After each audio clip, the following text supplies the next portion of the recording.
मैं Anwar Chaudhary advocate, convener coordination committee. जैसा कि आप जानते हैं, जम्मू कश्मीर में चुनाव की बात की जा रही है और हाल ही में चुनाव कमीशन, फुल चुनाव कमीशन ने यहाँ का दौरा भी किया। कश्मीर के अंदर उन्होंने पॉलिटिकल पार्टी से इंटरेक्ट किया। हम भी अपनी बात उनके सामने रखना चाहते थे बतौर शेड्यूल्ड ट्राइब जम्मू कश्मीर के, लेकिन यहाँ पे मुमकिन नहीं हुआ। यहाँ उन्होंने लोगों से बहुत कम इंटरेक्ट किया और हमने यही अच्छा समझा कि हम लिख के एक रिप्रेजेंटेशन दे देते हैं अपनी मांगों की। हमारी मांग मेन ये है कि जो शेड्यूल्ड ट्राइब 1991 या 1999 में करार दिए गए हैं और तभी 2011 की सेंसस के मुताबिक उन्हें ये सीटें 9 सीटें रिज़र्व की गई हैं जम्मू कश्मीर में। उन सीटों पे सिर्फ उन्हीं लोगों का लड़ने का हक़ है जो 1991 में शेड्यूल्ड ट्राइब करार दिए गए हैं, और जो 2024 में शेड्यूल्ड ट्राइब करार दिए गए हैं उन सीटों पे उनको फार्म भरने का कोई हक़ नहीं है, ना वो चुनाव लड़ सकते हैं।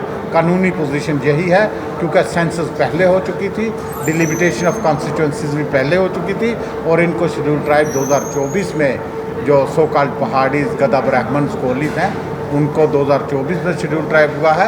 अब जब तक फिर से सेंसस नहीं हो जाती या डिलिमिटेशन ऑफ कंस्टिट्यूंसीज नहीं हो जाती, वो इन सीटों पे फार्म नहीं भर सकते, ना चुनाव लड़ सकते हैं। अगर ऐसा हुआ तो वो गैर कानूनी होगा, गैर आइनी होगा। देखो, डिमांड कोई नहीं, डिमांड ऑलरेडी है वहाँ, यानी हमें शेड्यूल्ड ट्राइब मिला हुआ है और हमारी कंस्टिट्यूंसी रिजर्व हुई हैं।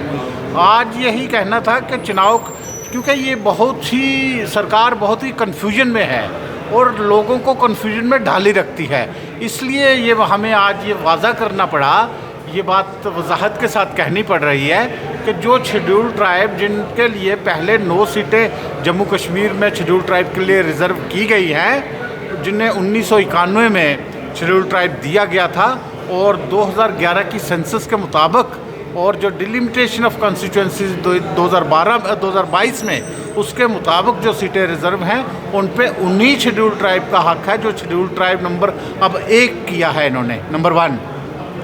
नंबर 2 जो शेड्यूल्ड ट्राइब किया है उनको सेपरेट इन्होंने कहा है कि हम 10% रिजर्वेशन देंगे। ये पार्लियामेंट के अंदर भी बात हुई थी और हर जगह ये बात हुई थी, तो 10% उनको सेपरेट है। लिहाजा उन लोगों का जो 2024 में शेड्यूल्ड ट्राइब हुए हैं, इन 9 सीटों पे फार्म भरने का या चुनाव लड़ने का उनका कोई हक़ नहीं। ये बात मैं वजाहत के साथ यहाँ कहना चाहता था। ये हम कमीशन को भी बताना चाहते थे, लेकिन कमीशन जल्दी से भाग गया। यहाँ पे प्रेस कॉन्फ्रेंस की और इंटरेक्ट उन्होंने सिर्फ कश्मीर के अंदर ही लीडरों के साथ किया। जो नए एमपीज़ जीते हैं, क्या उनके थ्रू ये मैसेज पार्लियामेंट तक पहुँचाएंगे? नए एमपी जीते अभी कहाँ जनाब?